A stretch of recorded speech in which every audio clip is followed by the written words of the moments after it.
Welcome back to my YouTube channel. If you guys are new to the channel, be sure to click that subscribe button and turn on post notifications. I would like to give a special thanks to HGreg Nissan for giving me time with the 2022 Nissan Rogue. This has an all-new powertrain for 2022. Nissan has dropped the 2.5 liter naturally aspirated 4-cylinder for a new turbo option. We'll talk about the powertrain specs in a moment, but let's talk about pricing here for the Nissan Rogue. Starting price for the SV model is at $28,540, including destination. This one's tickets for $36,535. If you're in the market for a Nissan, you can come check out HGreg Nissan and ask for Gaby. She will get you into a new or pre-owned vehicle. But let's talk about the powertrain specs for the Nissan Rogue. Let's start this review off underneath the hood of the Nissan Rogue. This has Nissan's new 1.5 liter turbocharged 3-cylinder, so there's no more 2.5 liter naturally aspirated 4-cylinder. Nissan discontinued that powertrain. That powertrain used to make 181 horsepower and 181 pound-feet of torque, but now this powertrain right here makes more horsepower and more torque compared to the previous powertrain. This powertrain makes 201 horsepower and 225 pound-feet of torque. It is paired with an updated Xtronic CVT, which has 17% wider gearing coverage and also 32% lower friction compared to the previous transmission, which means Nissan did update the Xtronic CVT for this Rogue right here with the new powertrain, which is a 3-cylinder. Fuel economy is rated at 30 in the city, 37 on the highway, and 33 combined. That's great fuel economy compared to a non-hybrid, so it does beat out the other competitors in this segment. But if you guys are looking for a hybrid option, you have to look at the other competitors because Nissan still does not offer a hybrid option for the Rogue. They should hopefully do that in the near future. And as this vehicle sits here, it weighs in around 3,400 pounds. It does come standard with front-wheel drive. If you guys want all-wheel drive, it will be an additional option. But shutting the hood of the Nissan Rogue, after shutting the hood and stepping away from the Nissan Rogue, as you guys can see here, this thing has a really aggressive and rugged look to it. Looking at these headlights here, they're a multi-reflector with an automatic low and high beam, with this incandescent turn signal, also with an LED daytime running light. I do like the large V-motion grille here with the Nissan emblem front and center. And my model does not have fog lights. Unfortunately, if you guys want those features, you have to step up to a more nicer trim in order to get those features. This area here is open to put an air curtain over the brakes and wheels. But looking at the side profile here, this has a 106.5-inch wheelbase with an overall length of 186 inches. But looking at these tires and wheels, I do like this rim design. It looks really good. These are a 235/60 tire. They're wrapped in this 19-inch rim design. This rim design looks really good here with the black exterior color. There's also this LED sight marker here on the mirror cap, and my model is missing a panoramic sunroof option.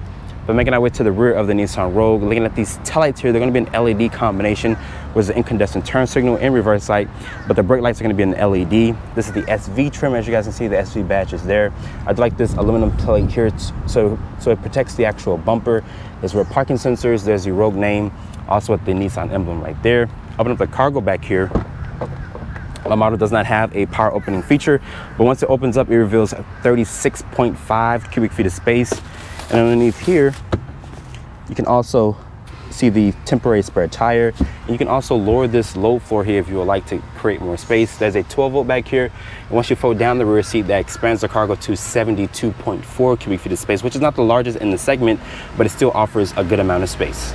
Sitting in the interior of the Nissan Rogue SV trim, looking at the current key fob here of the Nissan Rogue, this also wears the new Nissan emblem on top of the key fob. There's a remote start, a lock, unlock, and a panic button. The key does feel nice to hold in my hands. But reaching over here to shut the door of the Nissan Rogue, the push button start is right here. Of course, foot on the brake. Once you guys do that, you will hear that new turbocharged engine come to life.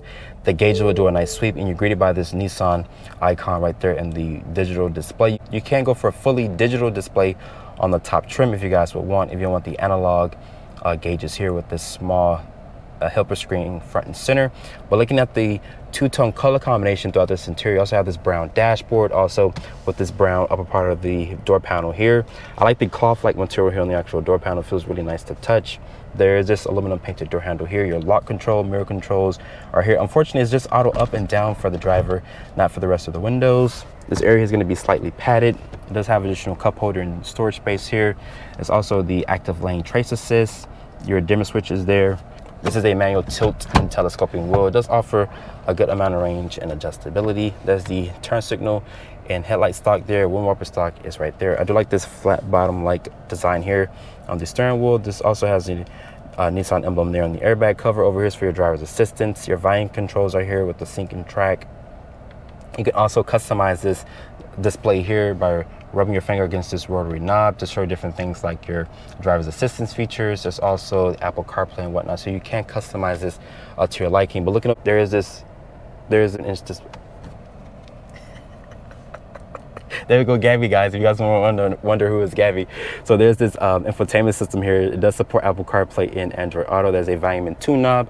Go ahead to the Apple CarPlay, as you guys can see here really quickly. It does, you know, basically light up the screen, which is really nice. But me personally, I would just go for the 9-inch display. It looks better compared to this screen here. We're putting the vehicle into reverse. There's this electronic shifter. It does reveal a backup camera. I think Nissan should work on the camera quality, especially on the lower trim level. But the camera quality is decent, but they should work on it. There's trajectory markers there. Putting the vehicle into drive here, you just basically press this trigger and kick back. To go into park, you press the P button there. There's a type C port with a type A port, also with a 12 volt there. There's this area here for my iPhone 13 Pro Max. It does fit my phone there if it wasn't connected to the wire. If you guys go for the larger 9-inch display, you can get wireless Apple CarPlay and Android Auto. You don't have to connect it to the wire. If you would not like to do that, there's 2 cup holders here, electronic parking brake, auto hold. It's your drive mode selector, which shows you sport, standard, and eco. So it's 3 different drive modes. If you guys go for the all-wheel drive model, Nissan will give you a rotary knob. And down here is going to be additional storage space. So it's plenty of storage space throughout this vehicle. Open up this double hinge center console. It does reveal a deep amount of storage in there. This area is going to be slightly padded. Nice stitching here. The seat comfort in here is really good. Nice seats. It's not the zero gravity seats that you guys would get on the top trim. The lighting in the cabin is going to be incandescent. Most people might do aftermarket. This is SOS button here. I like this steel like material here in the actual dashboard. This area is going to be nice and padded, more than nice stitching here. The glove compartment does offer a good storage, and there's some shortcut buttons down here at the low part of the infotainment system, and there is dual climate control. But overall, the interior of the Nissan Rogue is class competitive, just like the others in this segment. Getting into the back seat of the Nissan Rogue, open up the door here. As you guys can see, this is one of the widest opening doors in the segment. Looking at the door panel materials, I do like this nice brown here at the upper part of the door panel. There is this aluminum painted door handle here, this cloth-like material on the door panel. This area is going to be slightly padded here to rest your elbows. There's some nice switch gear in here. There's a large cup holder space in the actual door pocket. Looking at the interior space on the Nissan Rogue, it does offer plenty of space, but getting back here, Nissan says this has around 38.5 inches of legroom, so plenty of legroom space in the back seat of the Nissan Rogue. Reach over here to shut the door of the Rogue. There's also 2 map pockets for storage. There's rear air vents. There's a type C port with a type A port. The floor back here is not flat, but you can fit a middle passenger here, or basically 3 people across in comfort. Pulling this armrest down here, it does reveal 2 cup holders. The interior lighting is going to be an incandescent. Most people might do aftermarket. But overall, the back seat of the Nissan Rogue is very spacious, especially with that wide opening door if you're trying to put a child seat or your children back here. So starting off in the 2022 Nissan Rogue, this is Nissan's new powertrain, which is standard on cross models. This is a 1.5 liter turbocharged double head over cam 3-cylinder. Nissan dropped that old 2.5 liter naturally aspirated 4-cylinder, which only made 181 horsepower and 181 pound-feet of torque. Now you have more horsepower and more torque for this current model of Rogue. This powertrain makes 201 horsepower and 225 pound-feet of torque, around 2,800 RPM or 4,000 RPM. But the powertrain is very peppy for a 3-cylinder, so it does lose 1 cylinder compared to last year's model, which was a 4-cylinder. But just driving this vehicle so far in this little bit of traffic here, the powertrain is peppy to move this vehicle. Let's talk about the visibility very quick. This dash is very low. You also have a good commanding view out of the rear of the Rogue. This A-pillar here is a little thick, but you can see around it. Also have these good sized mirrors here with blind spot monitoring, lane keeping assist, also with the rear cross traffic alert. So you have all the nice Nissan driver's assistant features that you're looking for in a modern day SUV. But this new powertrain, it is peppy. It's a variable compression powertrain. So Nissan's been doing this powertrain for many years, but this powertrain is really good. Fuel economy is rated at 30 in the city, 37 on the highway, and 33 combined. So really good fuel economy for this not to be a hybrid powertrain. And unfortunately, Nissan still doesn't offer a hybrid option. You have to look at the other competitors in this segment if you want that. But for this not to be a hybrid powertrain, it still gets good gas mileage compared to the non-hybrid models in this segment. Let's talk about the ride comfort here. It does ride really good. These seats are supportive and they're a little bit aggressively bolstered.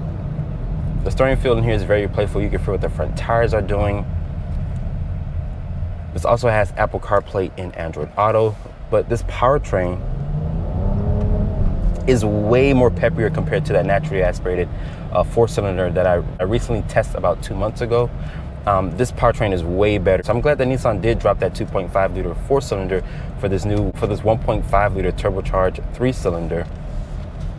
Like I mentioned, it has good gas mileage compared to any other competitor in this segment besides the hybrid options. I actually like this 3-cylinder here. It's a really good powertrain. Also, the Xtronic CVT, Nissan did mess with the gearing, so it does have a 17% wider gearing and also 32% lower friction. So like I mentioned, they did update the Xtronic CVT for this current Rogue here. But if you guys are looking for a more peppier Rogue, also with better fuel economy, which the fuel economy numbers did improve compared to the naturally aspirated 4-cylinder, you guys have to look at the Nissan Rogue.